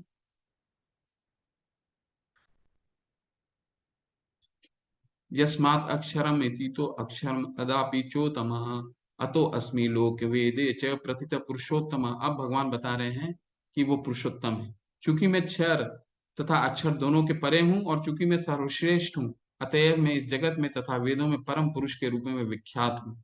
भगवान अपने आप को बता रहे हैं कि जितने वेदों में संकलन करते हैं वेदों में भगवान का एक पुरुषोत्तम स्तुति है, आप कभी सर्च कीजिएगा। तो वेदों में इन भगवान पुरुषोत्तम के नाम से ही जाने जाते हैं, ऐसा भगवान बताते हैं श्लोक के माध्यम से। और जितने देवतागण हैं वो भगवान से पुरुषोत्तम के रूप में ही मिलने जाते हैं, और उनसे, देखिए यहाँ पे सारे देवताएं हैं भगवान से, उनसे मिलने, उनसे कोई भी जितना भी उनको तकलीफ है भगवान से क्षीर सागर में मिलने जाते हैं। ऐसा सब जो पेंटिंग है ना, इस्कॉन के भक्त लोगों ने ही पेंटिंग बनाई है। यो माम यो माम एवं स्मूढ़ो जनाति पुरुषोत्तम सह सर्वविद सर्वविद भजति माम सर्वभावेन भारत। जो कोई भी मुझे संशय रहित होकर पुरुषोत्तम भगवान के रूप में जानता है वह सब कुछ जानता। अतएव हे भरत पुत्र, वह व्यक्ति मेरे पूर्ण भक्ति में रत रहता है। जो भगवान को जानने की क्या विधि है? तीन विधि है, गुरु, शास्त्र और साधु। इस इन तीनों के थ्रू ही हम भगवान को जान सकते हैं, और भगवान का पुरुषोत्तम रूप में हम भगवान को स्मरण कर सकते हैं। ये अंतिम श्लोक है। इति गुह्यतमं शास्त्रम इदं मुक्तम मया नघ एतद् बुद्ध्वा बुद्धिमन्यासात् कृतः कृतः कृतस्य च भारत। हे अनग, हे वैदिक शास्त्र, यह वैदिक शास्त्रों का सर्वाधिक गुप्त अंश है जिसे मैंने अब प्रकट किया है। जो कोई इसे समझता है वह बुद्धिमान हो जाएगा और इससे उसके प्रयास पूर्ण होंगे। ठीक है। तो ऐसा क्यों भगवान बता रहे हैं कि ये गुप्त गुह्य ज्ञान विद्या है? 9वें अध्याय में भी तो भगवान ने कि ये ज्ञान गुह्य है। भगवान इसलिए बता रहे हैं यहाँ पे कि ये ज्ञान मैंने गुह्य दिया, क्योंकि आ, भगवान हमें अपने धाम का, अपने घर का दर्शन कराते हैं। ठीक है। घर कोई अगर अपना घर का दर्शन करा रहा है तो समझिए कि वो बहुत गुह्य है। अब जैसे प्रधानमंत्री को हम लोग उनके ऑफिस के रूप में जानते हैं, ठीक है, लेकिन ऑफिस में रहते हैं, उनको ऑफिस में सब लोग जानते हैं, सब पहचानते हैं, या सब उनसे मिल सकते हैं। लेकिन प्रधानमंत्री शायद ही किसी को अपना घर दिखाते हैं। ठीक है। बहुत ही निजी लोगों को घर दिखाते होंगे। ठीक है। सभी के लिए सार्वजनिक नहीं करते घर में। तो जहाँ उनका जो घर है, कभी उनका जिसको भी घर दिखाते हैं काफी गुह्य होता है। इसलिए भगवान यहाँ पे, क्योंकि हम भगवान अपने धाम का दर्शन कराए ना, न तद भासते सूर्यो न शशांको न पावक। तो इसीलिए इस पूरे अध्याय में भगवान ने हमें अपने धाम का दर्शन कराया। इसलिए ये गुह्य ज्ञान है, अपने घर लेके गए भगवान ना। जहां भी भक्ति होती है वहां भौतिक कल्मश नहीं रहता। भगवत भक्ति तथा स्वयं भगवान एक ही हैं, क्योंकि दोनों आध्यात्मिक हैं। भक्ति परमेश्वर की अंतरंगा शक्ति के भीतर होती है। भगवान सूर्य के समान है और अज्ञान अंधकार है। तो जहां सूर्य रहेगा वो अंधकार रह ही नहीं सकता। जहां भगवान रहेंगे, जहां हम भगवान के साथ हमारा रिश्ता बनेगा, तो माया रह ही नहीं सकता। जहां सूर्य विद्यमान है वहां अंधकार का प्रश्न ही नहीं उठता। अतएव जब भी प्रामाणिक गुरु के मार्गदर्शन के अंतर्गत भक्ति की जाती है तो अज्ञान का प्रश्न ही नहीं उठता। प्रत्येक व्यक्ति को चाहिए कि इस कृष्ण भावनामृत को ग्रहण करे और बुद्धिमान तथा शुद्ध बनने के लिए भक्ति करे। जब तक कोई कृष्ण को इस प्रकार नहीं समझता और भक्ति में प्रवृत्त नहीं होता, तब तक सामान्य पुरुष की दृष्टि में कोई कितना बुद्धिमान क्यों न हो, वो पूर्णतया बुद्धिमान नहीं है। अनग अर्थात हे निष्पाप, जब तक मनुष्य पाप कर्मों से मुक्त नहीं हो जाता, तब तक कृष्ण को समझ पाना कठिन है। उसे समस्त कल्मश, समस्त पाप कर्मों से मुक्त होना होता है, तभी वह समझ सकता है। यानी कि वो वृक्ष को काटना पड़ता है, वृक्ष के जड़ को काटना पड़ता है विरक्ति से, तभी समझ सकते हैं भगवान को। लेकिन भक्ति इतनी शुद्ध तथा शक्तिमान होती है कि एक बार भक्ति में प्रवृत्त होने पर मनुष्य स्वतः ही निष्पाप हो जाता है। सबसे महत्वपूर्ण बात जिस पर विजय पानी है वह है हृदय की दुर्बलता। तो हम हृदय ही हमारी सारी दुर्बलता का कारण है। हमको कोई करने की इच्छा होती है, सुबह 6 बजे उठने, 5 बजे उठने की इच्छा होती है, लेकिन हृदय की दुर्बलता के कारण हम नहीं उठ पाते। पहला पतन प्रकृति पर प्रभुत्व जताने की इच्छा के कारण होता है, और दूसरा हृदय की दुर्बलता से है कि जब कोई अधिकाधिक प्रभुत्व जताने की इच्छा करता है तो वह भौतिक पदार्थ के स्वामित्व के प्रति आसक्त हो जाता है। ठीक है, इस संसार की सारी समस्याएं इन्हीं हृदयों की दुर्बलता के कारण है। इस अध्याय के प्रथम प्रथम 5 श्लोक में हृदय की इन्हीं दुर्बलताओं से अपने को मुक्त करने का विधि का वर्णन हुआ है, और छठे श्लोक से अंतिम श्लोक तक पुरुषोत्तम योग की विवेचना हुई है। हरे कृष्णा। के साथ ही ये अध्याय समापन होता है। हरे कृष्ण प्रभु जी, दंडवत प्रणाम। धन्यवाद, प्रणाम। प्रभु जी क्वेश्चन आंसर्स ले लेते हैं। हरे कृष्ण सभी को। अगर किसी का भी कोई प्रश्न है, आप पूछ सकते हो चैट से या हैंड रेस कर सकते हो।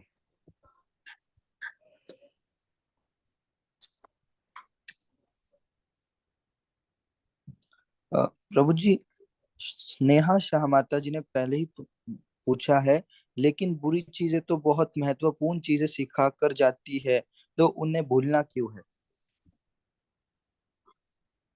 लेकिन बुरी चीजें तो बहुत महत्वपूर्ण चीजें सिखा कर जाती है, तो उन्हें तो भूलना भूलना क्यों है? क्यों है? देखिए, विस्मृति नहीं होगा माता जी, तो देखते हैं आजकल कितने डिप्रेशन होते हैं। तो डिप्रेशन क्यों होते हैं? क्योंकि उनको बुरी चीजें हमेशा, अगर आपके दिमाग में वो बुरी चीजें अगर आपने सीख लिया तो अब तो आप पॉजिटिव ले लिया ना, फिर तो वो पॉजिटिव में हो गया, आपने उस चीज को भूल गए। आप बुरी चीजें भूल गए और उससे अच्छी चीजें सीख करके आप आगे बढ़ गए, यानी आप तो भूल ही गए बुरी चीज। लेकिन कोई भी अगर बुरी चीज को याद रख करके, उसके नेगेटिविटी को याद करके स्मरण करता है, तो फिर उसका जीवन बहुत ही दुर्लभ हो जाता है। जितने भी डिप्रेशन के शिकार हैं वो क्यों, वो क्या क्या याद रखते हैं? वो अच्छी चीजें याद जिस रखेंगे तो कभी भी डिप्रेशन नहीं होगा। अगर वो सीख लेंगे, जैसे आप बता रहे हैं, अगर वो सीख लेते उस बुरी चीज से, तो कभी भी उनको ये समस्या को से नहीं झेलना पड़ता। उनको क्या है, वो बुरी चीज को ही हमेशा स्मरण करते हैं। लेकिन आप जो बता रही हैं, वो आप बता रही हैं कि बुरी चीज से अगर कोई चीज सीख लिया, यानी बुरी चीज तो उसने त्याग दिया और अच्छी चीजें लिख करके सीख करके आगे बढ़ गया। तो भगवान इसीलिए विस्मृति देते हैं हमें। प्रभु जी, संदीप शर्मा प्रभु जी का प्रश्न है, प्रभु जी जब लोग नॉनवेज खाते हैं तो भगवान उसको कैसे पचाते होंगे? कहाँ भगवान बोल रहे हैं नॉनवेज खाने के लिए? इसलिए जिसको भी खाते हैं उनको तो डाइजेशन में दिक्कत होता ही है अभी। अभी भगवान को हम लोग तकलीफ देते हैं क्योंकि हमें हमें तो मालूम नहीं होता ना, वही तो भगवान बता रहे हैं, वैश्वानरो मैं आपको पचाता हूँ। फिर भी हम सोचते तो हैं नहीं खाने से पहले कि ये पचेगा नहीं पचेगा, भगवान को कहना कितना मेहनत करवा रहे हैं हम भगवान से। इसलिए भगवान तो क्या बोलते हैं कि मुझे जो अर्पण करके यत जुहोशी यत अश्नासी यत, जो भी करो मुझे अर्पण करते हुए करो, जो भगवान को चढ़ा करके भोग पर अर्पित करते हुए खाइए। ठीक है, वो चीजें पचेंगी भी आपको क्योंकि भगवान का वो आध्यात्मिक हो जाता है। तो ऐसी चीजें का सेवन मत कीजिए जो भगवान को अर्पित नहीं है। ठीक है, क्योंकि हमने 16वां अध्याय कल हम पढ़ेंगे कि हम ऐसी चीज जो सेवन करते हैं, कल पूरा 16 शायद 17 में पढ़ेंगे, कि कल भी शायद पढ़ेंगे, हमको याद में नहीं है, कल पढ़ें या परसों शायद पढ़ेंगे कि खाने में क्या खाना चाहिए हमें, भगवान बताएंगे पूरा विश्लेष। और खासकर उस पर चर्चा करेंगे कि हम अगर हम कोई भी खाना जो अर्पित किए, चाहे वेजिटेरियन हो या नॉन, कोई भी खाना बिना भगवान को अर्पित करके हम खा रहे हैं तो वो हम का पाप खाने, हमें क्या करना है, हमें नहीं वेज खाना है नहीं नॉन वेज खाना है, ना नहीं वेज बनना है नहीं नॉन वेजिटेरियन बनना है, हमें कृष्णाटेरियन बनना है, ऐसा बताते हैं। कृष्णाटेरियन मतलब क्या हुआ, भगवान को अर्पित करते हुए भोग का स्वाद लेना। कल पढ़ेंगे प्रभु जी खाने के बारे में, बहुत विशेष दान के बारे में, खाने के बारे में, इन गुणों से, ये गुणों से प्रभु कैसे जी, संबंधित है। प्रभु जी संदीप शर्मा प्रभु जी का एक और प्रश्न है। प्रभु जी, हम लोग से पाप होता ही क्यों है जब भगवान की इच्छा से ही सब होता है तो? अभी आप बताइए, अभी तो पूरा हमने पढ़ा है क्यों हम पाप करते हैं, क्योंकि हमें भोग करने की इच्छा हो जाती है ना, भोग करने की इच्छा होती है। अभी बताइए पुत्र पिता तो कभी भी नहीं चाहता उसका पुत्र कोई गलती करे, पिता तो पूरा शिक्षा देता है, लेकिन दूसरे पिता स्वतंत्रता भी देता है। उसी तरह हमारे को भगवान पूरा शिक्षा देते हैं अपने वेद वेद शास्त्रों के माध्यम से, अपने गुरु के माध्यम से, अपनी शिक्षाओं के माध्यम से, भगवत गीता के माध्यम से, लेकिन हम उसका अध्ययन नहीं करते। ठीक है, अध्ययन नहीं करके फिर भगवान हमें स्वतंत्रता भी दे रहे हैं, तो हम स्वतंत्रता का नाजायज फायदा उठाते हैं और भोग करने की प्रवृत्ति आ जाती है, इसलिए हम पाप करते हैं। ठीक है ना, भगवान तो बता रहे हैं ना, सर्वस्व चाहम हृदय सन्निविष्टो, मैं आपके हृदय में रहता हूँ। लेकिन 13वां अध्याय में क्या बताते हैं, उपदृष्टा अनुमंता चा भरता भुक्ता महेश्वरा, मैं साक्षी के रूप में आपको विद्यमान रहता हूँ आपके हृदय में, लेकिन आपको पुश प्रेशर नहीं देता हूँ कि आप ये करो वो नहीं करो। कभी कभी आप कभी कभी ये लगता होगा, हम लोग कभी कोई गलत कार्य करते हैं तो अंदर से एक फीलिंग आता है ना कि ये कार्य गलत है। आप सोचिए, कभी आपको भी आता होगा, मुझे तो कई बार होता है भी, कि ये काल किसी को मैंने डांट दिया तो अंदर से लगेगा कि ये मैंने गलत किया, किसी को गलत डांटा, तो ये अंदर का जो आवाज है ये है क्या चीज, ये अंदर की आवाज सुना कीजिए, ये परमात्मा हमें समझाते हैं, लेकिन हम उनको इग्नोर करते हैं। और भगवान जबकि बोल चुके हैं कि मैं आपके हृदय में विद्यमान हूँ, ठीक है, तो वो आवाज सुनना जरूर कीजिए। और वो जो आवाज है ना, वो भगवान ही का ही आवाज रहता है। जिस तरह हमें पिता हमें समझाते हैं, लेकिन इसके बाद भी हम अपने पिता की बात नहीं मानते हैं, और कई बार हम ऐसी गलतियां करते हैं जो हमारे पिता नहीं चाहते, तो उसी तरह भगवान की हम बात नहीं मानते हैं, भगवान जो चाहते हैं हम कहाँ हम करते हैं, इसलिए हमसे पाप होता है प्रभु जी। जी, हरे कृष्ण प्रभु जी, प्रभु जी। शिव वर्मा प्रभु जी का प्रश्न है। हरे कृष्ण प्रभु जी, प्रभु जी श्रीमद् भागवत गीता में क्या की राधा रानी का नाम आता है क्या? श्री तो राधा रानी हुई ना माता प्रभु जी, श्री मतलब राधा रानी, मद मतलब हो गया उनका आशीर्वाद, और भगवत मतलब भागवत गीता यानी भगवान का गीत। गीत। बताया था मैंने आपको, पहला और दूसरा अध्याय में बताया था।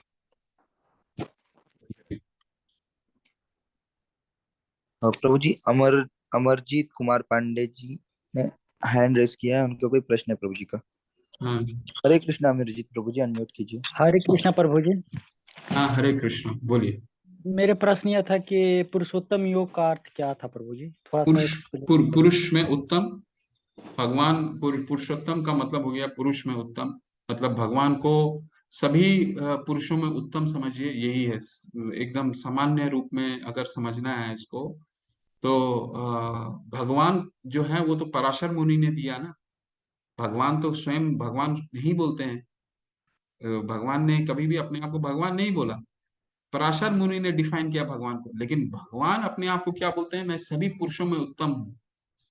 भगवान अपने आप स्वयं को बोलते हैं मैं सभी पुरुषों में उत्तम हूँ, और इसी के नाम से मैं सारे वेदों में संकलन की मैं लिखा हूँ।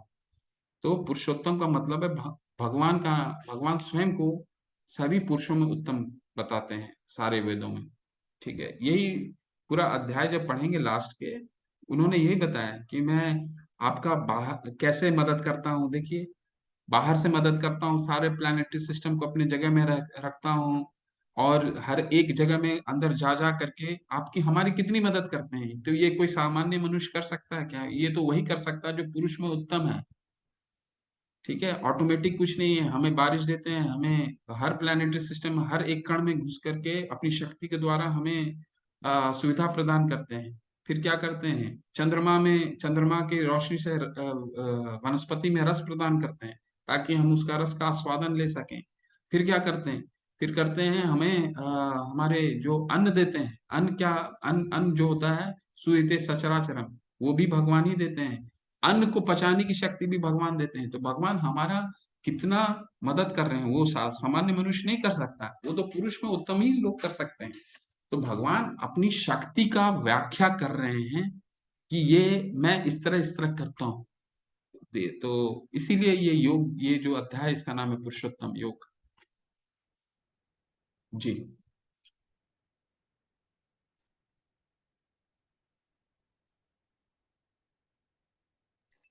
हरे कृष्ण प्रभु जी। जूही माता जी का प्रश्न है। हरे कृष्ण प्रभु जी, कल राधा रानी और कृष्ण का विवाह दिन है, तो कैसे सेलिब्रेट करते हैं? अब माता जी, मुझे तो ज्ञान नहीं है कि हम लोग इस्कॉन में इसको सेलिब्रेट करते हैं। फिर भी मैं पूछता हूँ, पूछ करके मैं सीनियर डिवोटी से पूछ करके आपको कुछ इस पे रोशनी डाल सकता हूँ कि कल किस किस तरह से सेलिब्रेशन है। बट मुझे ज्ञान में ऐसा नहीं है कि हम इस तरह का कोई दिवस को सेलिब्रेट करते हैं, है ना। कल कोई ऐसा तो सेलिब्रेशन मुझे नहीं दिख रहा है अभी तो। गौर पूर्णिमा आने वाला है, सबसे बड़ा सेलिब्रेशन है 6 या 7 तारीख को, 6 7 शायद 7 तारीख को है। आज मेरा मन था आपको गौर आरती सुनाने का, या फिर आरती सुनाने का, पर समय नहीं मिला। एक दिन गौर आरती सुनाएंगे आपको, 3 दिन में से जिस दिन मिल गया मौका, क्योंकि वो सुनिएगा जरूर गौर आरती। अभी गौर आरती मतलब महाप्रभु चैतन्य का बर्थडे 7th को आ रहा है। So that is the biggest date, मतलब अभी सबसे बड़ा फेस्टिवल वही आने वाला है इस्कॉन में। तो 7 तारीख को है, तो वो सुनाने की इच्छा है। गुरु जी, अभी आप सुना सकते हैं आरती नहीं, काफी समय हो गया प्रभु जी। शाम 6:45 बजे आप लोग ज्वाइन कीजिएगा, बहुत आनंद आएगा। वो आरती अपने आप में ही मेरी जैसे भी आवाज है, बट वो आप आनंद लीजिएगा। वो आरती बहुत ही अच्छा आरती होता है, और बहुत ही, अगर अच्छे सीनियर भक्त गाते हैं उसे पूरे डिवोशन से, तो बोलते हैं ना कि गूस बम्स आ जाता है। तो मैं जब भी वो आरती सुनता हूँ या गाता भी हूँ, तो मुझे बहुत ही अच्छा फीलिंग आता है। तो आप लोग 10-15 मिनट पहले ज्वाइन कीजिएगा, तो किसी दिन आपको जरूर सुनाएंगे गौर आरती। बहुत सुंदर आरती है। जी। जी प्रभु जी। चले प्रभु जी। जी प्रभु जी।